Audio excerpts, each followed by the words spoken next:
Hello guys, welcome to the maths. Chapter है हमारा exponent and power, class 8 NCERT. तो बच्चों, इससे पहले कि हम इस इंटरेस्टिंग चैप्टर को स्टार्ट करें तो हमारे लिए काफी ज्यादा जरूरी है कि हम इसका कुछ बेसिक्स पढ़ लेते हैं। अगर एक्सपोनेंट एंड पावर को पढ़ना है ना बच्चों, तो एक्सपोनेंशियल लॉ को जानना पड़ेगा। इसके कुछ कानून होते हैं, कुछ नियम होते हैं जिसे जानना काफी ज्यादा जरूरी है। तो चलिए एक एक करके लॉ देखते हैं हमारे कौन से हैं। चलिए बच्चों, मैं यहां पर लॉ लिखता हूं आपको। सबसे पहला लॉ, बच्चों ये लॉ ना याद नहीं करने, इन्हें समझना है बस खाली। अगर आपने इसके नियमों को समझ लिया तो आप आराम से इसे कर सकते हैं। देखो ध्यान से, मैं यहां पर लिख रहा हूं, यहां पर एक नंबर ले लिया मैंने ए, और दूसरा भी नंबर मैंने ले लिया ए, और यहां पर पावर। अच्छा बच्चों, आप लोगों को दिखेगा नहीं इसलिए मैं पावर थोड़ी बड़ी बड़ी लिख देता हूं। ध्यान से देखना बच्चों बोर्ड पे। अगर आप लोग ध्यान से देखोगे तो आपको दिखेगा दो नंबर हैं जो आपस में हो रहे हैं मल्टीप्लाई। बड़ी प्यार से समझना, एक नंबर है ए और यहां पर भी एक नंबर ए है, और वो आपस में क्या हो रहे हैं? मल्टीप्लाई। अगर आप ध्यान देने वाली बात देखोगे ना, तो यहां पर ये जो दो नंबर मल्टीप्लाई हो रहे हैं वो एग्जैक्टली सेम है। देखो यहां पर ये नंबर भी ए है और यहां पर ये नंबर भी ए है। तो हमारा रूल क्या कहता है बच्चों? ध्यान से सुनना। हमारा एक्सपोनेंशियल का रूल कहता है, अगर दो सेम नंबर आपस में मल्टीप्लाई हो रहे हैं तो ना, ये दो नंबर देखो सेम है ना, देखो यहां पर भी ए यहां पर भी ए, और आपस में हो रहे हैं मल्टीप्लाई, तो नंबर को लिखना एक बार। नंबर को आप सिर्फ एक बार लिखोगे। देखो यहां पर भी ए और यहां पर भी ए मल्टीप्लाई होता है ना, तो जो नंबर यहां पर मल्टीप्लाई हो रहा है उसे सिर्फ एक बार लिखोगे, और जो इनकी पावर होगी उसे जोड़ दोगे। देखो यहां पर m प्लस n। सर ये लॉ ना थोड़ा सा अटपटा क्यों लग रहा है? मेरे को थोड़ा इसके एग्जांपल्स कराता हूं, है ना।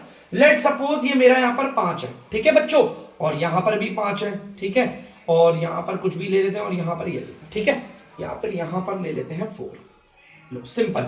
अगर आप ध्यान से देखोगे, यहां पर एक नंबर है 5 और यहां पर दूसरा नंबर भी 5 है। ये सेम नंबर है बच्चों जो आपस में क्या हो रहे हैं? मल्टीप्लाई।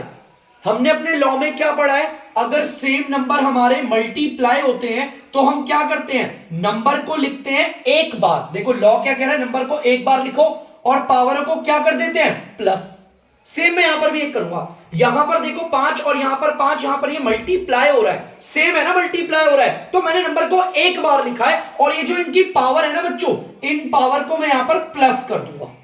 और आप देख सकते हैं 5 की पावर यहां पर देखो, मैंने यहां पर 5, इसकी पावर को अगर देखेंगे 3 और 4 को जोड़ोगे तो 7 आ जाएगा। आंसर आ गया इजीली। पावर को जोड़ दिया, बहुत ही आसान है। मैंने ये एक लॉ कराया। चलिए एक इसका एक और एग्जांपल देते हैं। पहला लॉ है, आप लोगों के अंदर कोई डाउट नहीं होना चाहिए। जैसे कि मैंने ले लिया 11 की पावर 13 मल्टीप्लाई बाय 11 की पावर 2। देख सकते हैं, ठीक है। मैंने यहां पर देखा ये जो दो नंबर है, यहां पर भी 11 और यहां पर भी 11, यहां पर दोनों के दोनों नंबर तो सेम है ना बच्चों, सेम एग्जैक्टली। हमारा लॉ कहता है मुझे याद नहीं करना, मुझे लॉ का सिद्धांत समझ लेना है बस। तोते की तरह नहीं रटेंगे ए की power m multiply by a की power n is equal to a की पावर m प्लस n। ये मत करना गलती से भी। लॉ का जो सिद्धांत है उसे समझ लो बस। अगर हमारे दो सेम नंबर आपस में हो रहे हैं मल्टीप्लाई, तो हम नंबर को लिखते हैं एक बार, एक बार, और ये जो पावर है इन्हें क्या कर देते हैं? जोड़ देते हैं। यहां पर 13 और 2 को यहां पर देखो जोड़ देंगे, प्लस कर देंगे, और जोड़कर क्या आ जाएगा? 11 की पावर 15। जैसा लॉ ने बोला था हमने सीख लिया, ठीक है। लॉ में यार देखो नंबर सेम है, मल्टीप्लाई हो रहे हैं, तो नंबर को एक बार लिखा, और ये जो पावर थी उन्हें क्या कर दिया? प्लस, ठीक है। ये था हमारा पहला लॉ। कोई बड़ी चीज नहीं है, कोई इतना हार्ड नहीं है। जल्दी से आप एक बार इस पहले लॉ को देख लीजिए। तो बच्चों आते हैं दूसरे लॉ पे। बड़ा आसान है दूसरा लॉ भी, जरा ध्यान से देखना दूसरा लॉ, ठीक है। अब दूसरा लॉ क्या कहता है? दूसरा लॉ कहता है एक नंबर ये रहा ए, ठीक है, और दूसरा नंबर ये रहा ए। आप ध्यान से देखना, ये ऊपर वाला नंबर ए है और नीचे वाला नंबर भी क्या है? ए है। नंबर एग्जैक्टली सेम है। अब आप बोलोगे सर ये फ्रैक्शन की फॉर्म है। बेटा फ्रैक्शन को कहते हैं डिवाइड। क्या कहते हैं? डिवाइड। हम इन्हें ना कुछ दूसरे तरीके से भी लिख सकते थे, ऐसे भी लिख सकता था। देखो इस वाले तरीके को ना, इस वाले पार्ट को हम ऐसे भी लिख सकते थे, ए की power m divided by a की पावर n। यहां पर भी ये डिवाइड हो रहे हैं, मैंने ऐसे ना लिखकर ऐसे लिखा है, ठीक है। आप ध्यान से देखना, ये हमारा जो ए है सेम नंबर है ना, देखो यहां पर भी और यहां पर भी सेम नंबर है, ये आपस में हो रहे हैं डिवाइड। क्या हो रहे हैं बच्चों?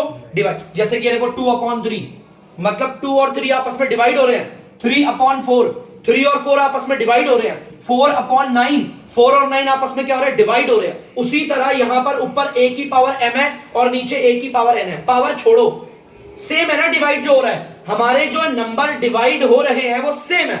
अगर ऐसा होता है हमारे सेम नंबर डिवाइड हो, चाहे आप इसे ऐसे देख लो चाहे आप इसे ऐसे देख लो, सेम नंबर है जो डिवाइड हो रहे हैं। क्या हो रहे हैं? डिवाइड। अगर हमारे सेम नंबर डिवाइड हो रहे हैं तो हम क्या करते हैं? नंबर को लिखते हैं एक बार। देखो यहां पर भी आप नंबर देख सकते हो और यहां पर भी नंबर देख सकते हो, नंबर एग्जैक्टली सेम है, तो हम नंबर को लिखेंगे एक बार और उनकी जो पावर है ना उसको कर देते हैं माइनस। क्या कर देते हैं? माइनस। पहले देख लो कौन सी पावर, इस वाली पावर को लिखा, फिर इस वाली पावर को और माइनस कर दिया बीच में। ठीक है। अगर हमारे सेम नंबर डिवाइड हो रहे हैं तो नंबर को लिखते हैं एक बार और पावर को कर देते हैं बच्चों माइनस। चलो बच्चों इसका भी एग्जांपल दिखा देता हूं, कुछ एग्जांपल जरूरी होते हैं। ठीक है, वैसे तो